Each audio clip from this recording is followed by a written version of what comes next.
Hey everybody, welcome to Vigilant Citizen. My name is Josh. Today I wanted to talk a little bit about brandy because I'm out of whiskey, and so I stole some of my wife's brandy that she uses for her sangria, and I'm not even going to say what kind it is because it's cheap. It's so cheap that it doesn't even have a name, and turns out it's not half bad. It's not that great either. But I finished my whiskey last night, and I ordered some more, and it's not due for another 3 to 7 days, so I'm just going to have to deal with brandy until the wife tells me to stop, because she wants sangria, or I'll just have to have water, which is good too. But today, I wanted to talk a little bit about something that's been on my mind. You've probably heard somebody talk about this at some point in your life, especially if you've been on the internet, on web forums, internet forums somewhere. Being on the right side of history. And I think I know where this conversation is going to end up, but I'm going to kind of think aloud here, and we're going to unpack it a little bit. And what does it mean to be on the right side of history? And I kind of want to explore the topic and do it maybe a little bit stream of consciousness. So starting with the premise of the concept of being on the right side of history, and then take it from there and see where it leads us, and see if it takes us where I expect it to take us. It might not, but we'll see. So what does it mean to be on the right side of history? So just the phrase itself, that immediately suggests that, well, first of all, that there is a right and wrong side of history. But when we talk about history, we're always talking about it from the perspective of people who are writing history books, right? That's what history means. Who's writing the books? Who's reading it later? Because ancient history exists whether we can read about it or not. So it doesn't matter who's here to read it. History is history. But when we're talking about the right side of history, or how will history view us, how will history view me, how will history view you, we're talking about what will be written about us, and how will people in the future be led to think about us based on other people's writings, or even our writings, right? So when we think about being on the right side of history, what that really means is being on the right side, being in the favor of people who live in a time later than ours, right?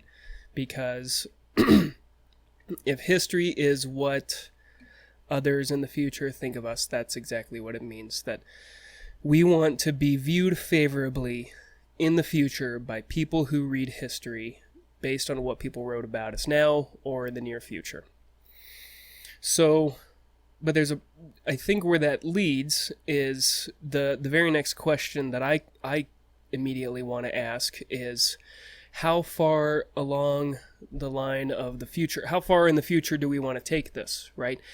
Are we talking about the people 20 years from now?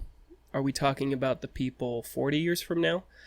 When we think about being on the right side of history and being judged by the peoples of the future, is it 100 years from now? Is it 200 years from now? Is it 1,000 years from now? And as we've seen from history, I think this automatically comes into question which future, how far down the line when we're talking about the future do we want to go? And do we only want to go so far until we are viewed favorably, right? Because if we think about it, such topics like slavery, right? Hot button topic right now. Hot button topic for the last 200 years, I guess. And we think about that particular topic, and that one came up during the Constitutional Convention, right? It came up even during the drafting of the Declaration of Independence, I believe. But definitely during the Constitution, and that's where the 3/5 compromise came in. The North did not want the South to have each slave to count as one person for representation purposes, so they came up with a compromise. Those people would count as 3/5 of a person solely for representational rights, right? So now we think about it, we're 250 years in the future from that, and a lot of people don't understand what the 3/5 compromise was, or that it was even the North that suggested it, right? The side that didn't like slavery. It was just to reduce the power of the slave owners, by the way. Don't let your ignorant history teachers in school tell you anything different, because it's not true. But now we look back at it, and half of the country at the time really felt that slavery was okay. It was justified. Everybody else was doing it. Why shouldn't we do it too? And it kept labor costs down, yada, yada, yada, right? Well, zoom ahead to 100 years in the future, right? 1860s. We go to war for it. A lot of people don't like it. A lot of people don't think it's the right thing. Skip forward 250 years. And today, there's still a lot of people in the world who think that slavery is okay. They still do it. But we obviously don't. That's what this big, beautiful flag is all about. Freedom. That includes people who are descendants of slaves and people who were once slaves. No more indentured servitude. And nobody looks highly of it. I don't care what anybody says, right? I don't care what any of the race baiters or anybody out there says. Nobody thinks slavery is a good idea anymore. Don't let anybody tell you any different. You find me one person who thinks slavery is a good idea who lives here in the United States, who's an American citizen. I defy you to find them. They don't exist. But anyway, so the entire societal mores have changed, and nobody likes slavery, right? What happens 100 years from now when we've had Civil War II, World War III, whatever, and then after that we give rise to a new class of people who actually think that slavery is okay again, right? Do you want to be on the right side of history now? I mean, if they look back at you and they think that you were fools for not having slaves, do you really want to be on the right side of history? So, and I think about things like, we're all driving cars today. Nobody thinks that's a bad thing. 200 years from now, when we have teleportation or whatever, right? Maybe I'm being too hopeful for the future. Remember Star Trek? Remember the 1960s TV shows and stuff? They were so hopeful for the 2000s. I remember playing Mega Man growing up, and it would always start out with, in the year 2000X, all the robots were created. Now look, we don't have Reploids or robots who can do our bidding, right? That'd be slavery. Anyway, right? So that'd be a whole new area of contention for social justice and debates on consciousness, right? So that could be interesting.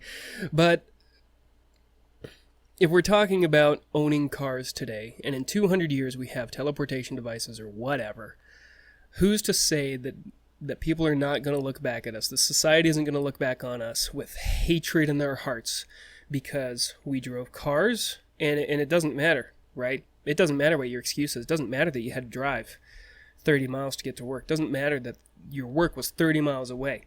No, none of that matters anymore. What matters is that you drove a car.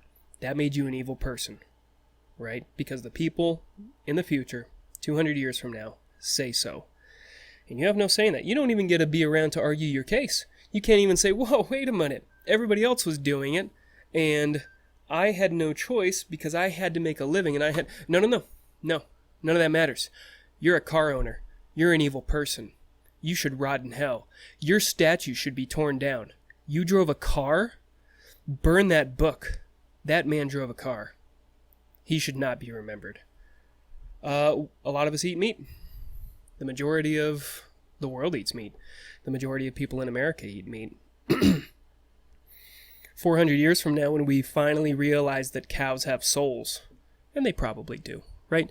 But when we realize that that they have souls, and it's actually one of the worst evils perpetrated because God descended from on high and told us outright.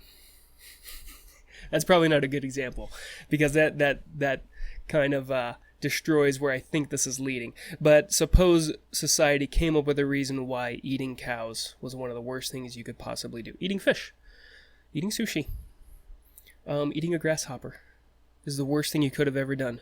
400 years from now, right? They're going to look back and be like, you know what? It's okay, actually, that they drove cars. That guy drove a car. We're not on him about that. We understand. You know what? Fossil fuels are replenishing. Now we're all driving cars again, but they're a little cleaner. So it's fine they were driving cars. But they ate meat. They slaughtered cows and devoured their flesh. They should burn in hell. Tear down their statues. Burn the books that talk about them. They don't deserve autobiographies or biographies. Erase them from history. They're evil. That's you. That's me. That's you. So what does that mean for us, being on the right side of history? Well, I'll tell you what it means. Anybody who tells you that they want to be on the right side of history and they're using it as an argument against you in some fashion, they're being manipulative. They're being emotionally manipulative. Being on the right side of history means that you actually don't know who you are. You don't know what your principles are. You have no idea. You just want to be liked. You just want to be popular with the future. Well, guess what? That's not happening. It's not happening for any of us. Everybody in the future will have one reason or another to hate us. Look at anybody in the past. We hate them all for a bunch of different reasons. We're not thankful. We're not grateful for anything that they had to do. We don't think about how harsh and brutal this world was and the decisions they had to make despite those, and the fact that they survived despite those harsh conditions. No, we're too busy judging them. And you know what? If we're going to judge them harshly, we'd better prepare to be judged harshly as well. I don't think it's fair. It betrays the notion that there are no morals, there are no principles. It's all relative. And really, the only moral, the only principle that you have is how many people are on your side. That's called power. That's called a lust for power. If you think being on the right side of history is important somehow, you're lustful for power. And you're wrong. So, anyway, that's where I thought it would end up. And it was a good thought experiment. The whole idea about if God were to descend and tell us, well, then we'd have a good reason, right? We'd have a good reason to not like somebody from the past. Because then that's part of that whole absolutism, or, universal sort of morality, which, I'm going to just outright say that there's a universal code of morality. There's universal ethics. There's right. There's wrong. The 20th century, we saw wrong. We saw a lot of it. So anybody who says that there's a right and wrong side to history, that they're just lustful for power. They just want the power. They want to bend you to their will by amassing followers, by amassing people who agree with them who don't even exist yet. They don't even exist. And they're trying to say that they agree with them. Bullshit. So this brandy's pretty good. I think that's all I have to say on the topic. Always open to comments and criticism on my line of thought. Did I miss something? I'm sure I missed something. There's got to be a gap in my reasoning somewhere, a gap in my thinking, but unpacking it, that's the only way I think is the right way to unpack it, and that's a logical conclusion of being on the right side of history. So I'd rather be on the right side of right and wrong